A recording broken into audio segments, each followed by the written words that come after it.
So hello guys, in this tutorial I'm going to show you how to improve the FPS and reduce lagging in eFootball 2026. So without wasting time, let's fix that lag together.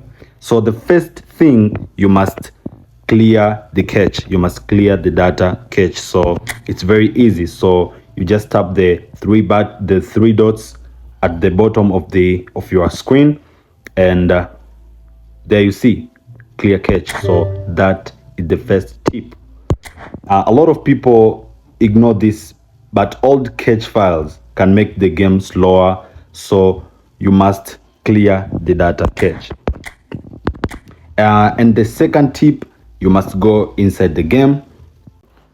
So there it is, we are in the game. So the second tip is lowering the graphics settings. So you just go to extra, then game settings, then graphics. So you must be careful here. So you can set the graphics option on high to enjoy the game at higher graphics quality. If you notice the game is unstable on your device, try to set the graphics to lowest, as it is more prioritized by the game. So as me, my phone is not that so much powerful, that's why I've set it to lowest. So setting graphics to lowest can make the game run smoother. But frame rate, just put it to 60 if your device support it. High graphics with weak phone cause frame to drop and overheating during the matches.